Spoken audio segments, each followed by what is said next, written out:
A client of mine who also subscribes to this channel asked me the other day, why do you go on so much about premature ejaculation? Is it that serious a problem?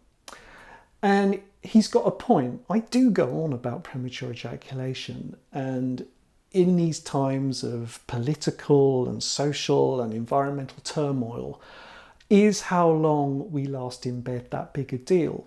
Well, it's true that as a psychotherapist, premature ejaculation is not my main area of focus, and most of the work and the conversations that I do with clients is around mental health difficulties like anxiety, addictions, depression, OCD and things like that. But working with guys, sexual problems and premature ejaculation does crop up quite often, and it can underlie and contribute to some of those other difficulties. Now, for me, premature ejaculation, early ejaculation, it's an interesting and intriguing area because sometimes it feels like trying to work against our natural reflexes, trying to work against the way our body wants to respond during sex. And I can't really think of many parallels to this. For example, in the athletic or sports arena, it's all about trying to train and gain skills in order to do things faster, in order to beat times, in order to beat our personal bests and reach the finish line sooner. This is like the antithesis of premature ejaculation treatment. I suppose the only exception to that might be guys who experience delayed ejaculation, which is a thing, but is a much less common problem. Now, hypnotherapists use metaphors like eating slowly and savouring a delicious meal, or hanging from a tree and trying to hold on for as long as possible, or even unwrapping a present slowly and tantalisingly and enjoying that delayed gratification.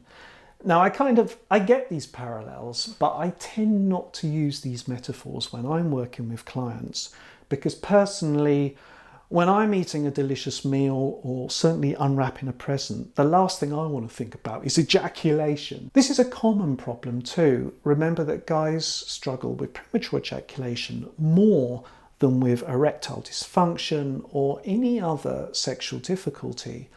It's estimated that between 30 and 40% of men experience premature ejaculation in some form or another. And it's also a truly biopsychosocial issue. Now, what I mean by that is that there are physiological, biological causes to premature ejaculation that then play out in our sexual experience and produce anxiety and worry and psychological stress around sex. And then this leads to the social aspect, where it becomes a difficulty in our relationships and we can feel very alone and we can't talk about this. And for some guys, premature ejaculation can lead them to feel less of a man. Now, I do have thoughts about mental health topics in general, particularly around anxiety and phone use. But there's a lot of conversations going on. There's a lot of really good content out there about mental health issues. People are very openly, very comfortably going onto Facebook groups and talking about their OCD or their anxiety or their phobias. Try and find a Facebook group where guys are openly able to talk about premature ejaculation. It just doesn't happen. It doesn't exist. So this information and these conversations tend to be going on in corners of the internet, niche forums, ebooks, products, and there's not necessarily a lot of valid information there. Now, surgeons and very qualified medical experts occasionally talk about the physiological science, the causes of premature ejaculation, the medical viewpoint.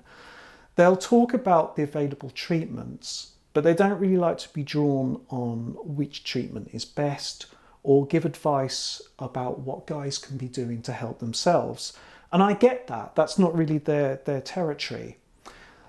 There's a lot of information in ebooks and self-help courses and things that have been put together, often with no scientific basis by people with no qualifications, talking about supplements and a lot of quackery, snake oil and nonsense. Then there are people from the tantric community who do have some good things to say about relaxation and slowing down sex. But sometimes the gongs and self-discovery workshops kind of message doesn't really resonate with a lot of guys. It's not compelling. And then we have sex therapists who are talking from their training and their experience, and they are giving good practical advice. And we want more of that kind of content. Now, my final point on this would be, yes, there's still a lot of awkwardness, embarrassment around premature ejaculation, and unfortunately a lot of stigma and shame as well. Now, I've always tried to confront this kind of head on. A few years ago, I wrote a book about porn addiction, specifically for guys. And I've got a lot of admiration for sex educators and speakers like Dan Savage, for example, who treat these topics with a light touch, a bit of humour, but absolutely the respect and the attention that these issues deserve. I hope that's explained a little bit about what I'm about here. And if you have any questions about premature ejaculation, or if there's anything you'd like me to speak about, by all means get in touch and let me know. Thank you for watching.